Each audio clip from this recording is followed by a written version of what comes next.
家里的冰箱每次打开门呀，总有一股难闻的异味。今天就分享大家去除冰箱异味的方法。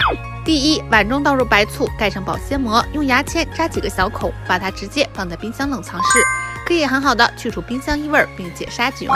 第二，口罩剪一个口子，将茶叶放在口罩中，之后把它放在冰箱的冷藏室。茶叶吸附性特别强，把它放在冰箱里可以有效去除冰箱异味。第三，准备一团卫生纸，直接放在冰箱里，可以有效的吸附潮气。